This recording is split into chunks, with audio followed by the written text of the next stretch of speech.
আসসালামু আলাইকুম। আজকে আমরা আসছি বগুড়া জেলা শিবগঞ্জ থানার পীরক ইউনিয়নের কিফাতুল্লাহ চিশতি রহমাতুল্লাহর মাজারে। ওখানে আসার পরে আমি একটু এখানে যারা ভক্ত আছেন এবং পরিচালক বৃন্দ আছেন তাদের সাথে একটু কথা বলার জন্য চেষ্টা করছি। এখন আমাদের মাঝে আছেন। আসসালামু আলাইকুম। আপনার নামটা কি জানো? আমার নাম জাবির আলী শাকিদার। জাবির আলী শাকিদার, উনি এখানকার মেইন দায়িত্বে আছেন এবং পরিচালনা করছেন, মোতাল্লি হিসাবে আছেন। তা ওনার সাথে একটু আমরা কথা বলার জন্য চেষ্টা করছি। এই অনুষ্ঠান কি প্রত্যেক বছরই হয়? হ্যাঁ, প্রত্যেক বছরই হয়। এর আগে যাই হোক সমস্যা ছিল, 2 বছরের মতো হয়নি। 2 বছর থেকে পুনরায় আবার শুরু হয়েছে। তো খুব সুন্দর ভাবে আর কি, মোটামুটি ভালোভাবে পেরে যাচ্ছে, লোকজন মোটামুটি ভালোভাবে আসতেছে। সুপ্রিয় ভিউয়ার্স, আপনারা যারা পরবর্তীতে আমার এই ভিডিওটি দেখবেন, আমি আপনাদেরকে আরো একবার বলে দিচ্ছি, এটা হচ্ছে বগুড়া জেলা শিবগঞ্জ থানার পীরক ইউনিয়নের কিফাতুল্লাহ চিশতি রহমাতুল্লাহ মাজার। এখানে প্রত্যেক বছর বাৎসরিক ওরস অনুষ্ঠিত হয়। গত 2 বছর একটু ঝামেলার কারণে হয়তো ওরসটা অনুষ্ঠিত হয় না, কিন্তু এবার দেখা যাচ্ছে অনেক জাঁকজমকপূর্ণ সেই ওরসটি অনুষ্ঠিত হচ্ছে। আসলে আরেকটা বিষয় আপনার কাছে একটু জানার আছে। আসলে দেখেন, বর্তমান আমরা জানি যে মাজার নিয়ে মানুষের যে ধারণা, আসলে মাজার হচ্ছে টাকা পয়সা ইনকাম করার জায়গা। এখান থেকে মানুষ বিভিন্ন ভাবে মাজার তৈরি করে দেখা যাচ্ছে টাকা পয়সা ইনকাম করে। সে বিষয়টা নিয়ে এই জায়গার অবস্থানটা কেমন? আসলে আমাদের মাজার শরীফ, যারা মাজারকে ভালোবাসে তারা মাজারকে, যারা উলিয়া উলিয়াকে ভালোবাসে তারা মাজারকে ভক্তি এবং শ্রদ্ধা চোখে দেখে। আসলে এখানে কোনো ব্যবসা না।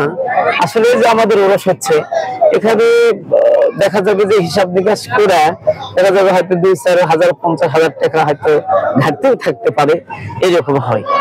সুপ্রিয় ভিউয়ার্স, আপনারা দেখলেন মাজারের একজন মোতাল্লির সাথে আমি কথা বললাম। উনি একটা কথা বললেন যে আসলে বাংলাদেশের যে পরিমাণ মাজার, মানুষের যে ব্যবসা, মাজার নিয়ে ব্যবসা করে, আসলে এই মাজারটা হয়তো সে তেমন না। এখানে অবশ্যই একজন ভালো ওলিয়া উলিয়ার মাজার।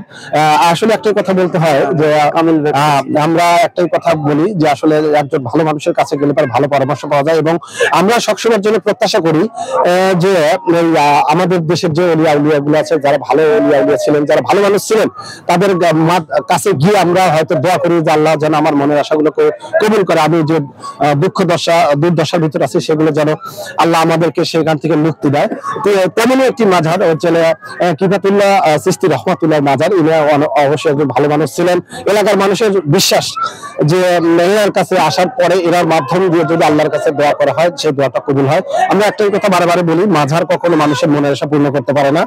মাজার কখনো মানুষের সব চাহিদা পূর্ণ করতে পারে না। কিন্তু একটাই, এখানে যিনি শুয়ে আছেন, হয়তো এনার ভালো একটা গুণের কারণে আল্লাহ হয়তো, আমরা যদি এনার মাধ্যমে দোয়া করি যে আল্লাহ তুমি আমাদের এই কিফাতুল্লাহ চিশতি রহমাতুল্লাহ এর বদৌলতে আমাদের জীবনের গুণাগুলো মাফ করে দেন, হয়তো আল্লাহ আমাদের সেই গুণাগুলো মাফ করে দিতে পারে হয়তো।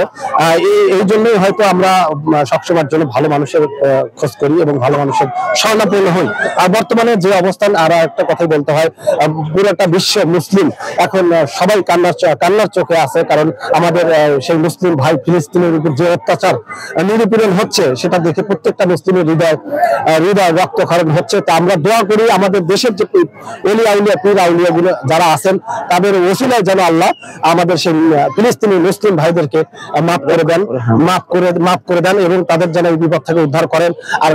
আর আমাদের মুসলিমদের পবিত্র ধর্মীয় উপাসনালয় মসজিদ হচ্ছে আল আকসা, যেটার উপর আসলে অলরেডি ইসরায়েল বোমা নিক্ষেপ করে সেটাকে খন্ড বিখণ্ড করে দিয়েছে। আল্লাহ তুমি আমাদের সেই সকলের মনের দোয়াগুলো কবুল করে নিয়ে ফিলিস্তিনিকে তুমি স্বাধীন করে দাও, ফিলিস্তিনের মানুষ যেন সুস্থভাবে জীবনযাপন করতে পারে। এবং বিশেষ করে আর একটা কথাই বলতে হয়, ফিলিস্তিনি শিশুদের কান্না আমাদের আর সহ্য হচ্ছে না। আল্লাহ তুমি আমাদের মাফ করে দাও। আমরা মুসলিম, আমরা মুসলমান, আমরা সেইভাবে ইবাদত করতে পারি না, আমরা তোমাকে খুশি করতে পারতেছি না। সেই বিধায় তুমি আমাদের উপর এত জুলুম অত্যাচার অন্যায় করাতেছো। আল্লাহ তুমি সেটা থেকে আমাদেরকে মুক্তি দান করো।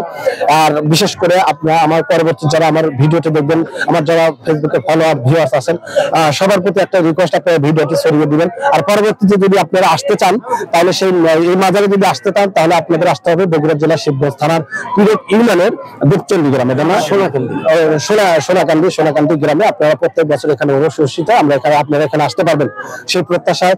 আপনারা সবাই ভালো থাকেন, সুস্থ থাকেন। আর বিশেষ করে আপনার এই গুরুত্বপূর্ণ মুহূর্তে আমাকে একটু সময় দেওয়ার জন্য আমার ফেসবুক এবং আমার যারা ফলোয়ার্স আছে সবার পক্ষ থেকে আপনাকে অনেক অনেক ধন্যবাদ, শুভেচ্ছা ও ভালোবাসা। আপনাদের অনুষ্ঠান সুন্দর এবং সফলভাবে শেষ হোক, কোনো বিবাদ ফাসাদ না হোক, সবাই সুন্দরভাবে এখানে অনুষ্ঠান পালন করুক। আমরা মুসলিম সবাই যেন আমরা সবাই মিলেমিশে একসাথে থাকতে পারি সেই প্রত্যাশায় আজকের মতো এখান থেকে বিদায় নিচ্ছি। পরবর্তীতে কোনো অন্য একটা বিষয় নিয়ে নতুন একটা জায়গায় দেখা হবে। সেই পর্যন্ত আপনারা ভালো থাকুন, সুস্থ থাকুন। আল্লাহ হাফেজ।